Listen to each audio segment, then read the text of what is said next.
Hello and welcome everybody. In this video I show you my solo player build, the Shock Trooper, which is able to tackle Apocalypse difficulty if you really want to get your hands dirty there. All footage you see in the background is recorded on Apocalypse, including a full boss fight. I want to briefly address the usual difficulty discussions for games that are meant to be hard. Play on whichever difficulty you have the most fun, which for example is Nightmare for me. I only do Apocalypse to prove the build is able to handle it.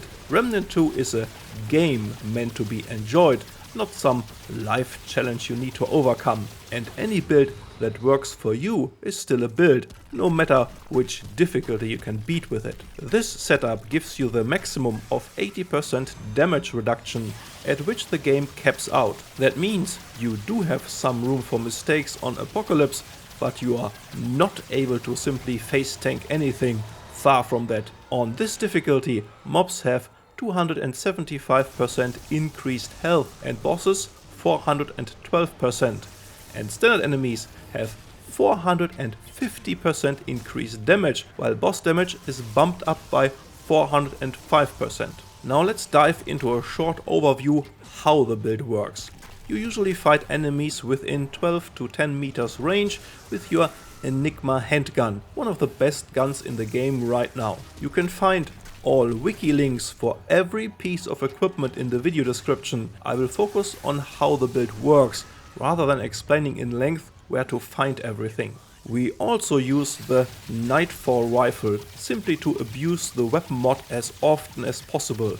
The idea is to dispatch standard enemies with the handgun, refill your weapon mods within seconds and use them as much as possible. On top, you are also sitting in the tankiest setup you can find, with 80% damage reduction, a free revive every 10 minutes, healing abilities and 2 damage perks that complement each other for maximum damage output. I will break down how this build achieves all that in detail, all sorted into the different categories for classes, traits, weapons, rings and amulet and relic. Starting with the archetypes. The Die Hard Guardian is composed of the Challenger and Medic, one of the best combinations for solo players. The Challenger lets us use heavy armor for high damage negation that we even amplify with one of our traits. We have a free revive every 10 minutes that resets after death or using a waystone. The damage perk works perfectly with our weapon range of 12 meters. Warstomp reduces incoming damage by 15% and can quickly give you some breathing room. Rampage is great for boss fights to quickly amplify your damage output when needed. The Medic provides us with the very strong healing shield, quicker relic use speed and the class trait that increases all healing by 50%. More on that in the traits section. The universal damage perk of the Medic makes it, together with the Alchemist, one of the best secondary classes. This class setup gives you the optimal damage boost and survivability. But other archetypes as secondary class are perfectly possible, especially on the lower difficulties. But here are some examples why the Medic beats them if you want to take this build into Apocalypse difficulty. The Handler loses 20 of your 60 trait points compared to the Medic, because you have to spec into Triage and Rugged to make it work. The Engineer, usually a great combo for the Challenger, loses 25% range damage plus the healing skill, and we are focusing on range damage in this setup. The Hunter is great for more damage and maybe the best combo if you look for a little more damage. But can you afford to lose the healing skills? If you can, then this would be the next best combination in my opinion. Don't get me wrong, the Medic is not mandatory to make this build work. Other classes are possible, especially when Nightmare is the maximum you want to take this build. But I think it makes for the best all-around combination in this case. Let's look at the traits we need to make this build work.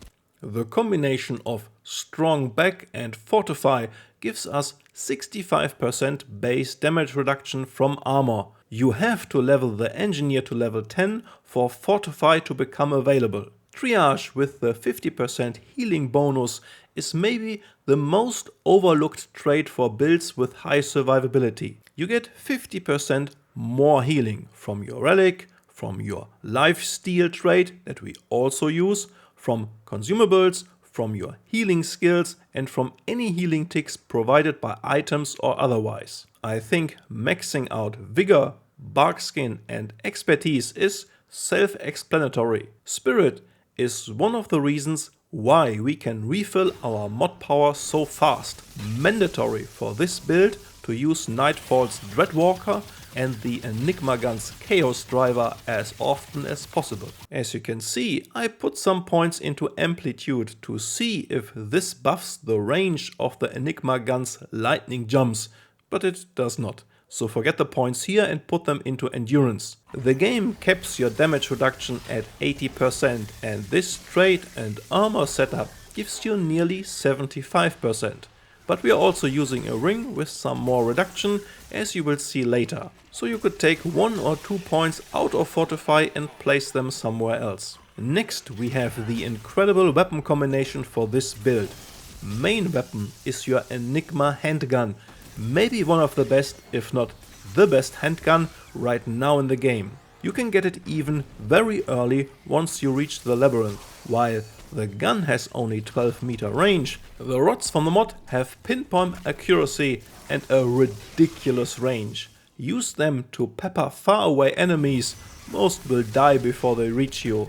Also, cover elite enemies with them, makes short work of most and deals constant damage, while you might want to evade some attacks. The shock damage also makes enemy flinch a lot, even big ones, which interrupts their attacks and movements, another big advantage on the higher difficulties. The combination of the spirit trait and one of our rings lets you refill the mod in no time, so use it frequently. It also refills the mod of your holstered weapon, which is the awesome Nightfall gun you get from the Nightweaver boss. I only use the gun for the Dreadwalker mod that deals crazy damage, heals you back up with 10% increased lifesteal in no time, and on top grants you an evasion buff. Not 100% sure how exactly this buff works, but from my experience you have a certain chance to completely avoid attacks while moving, not a 100% chance though.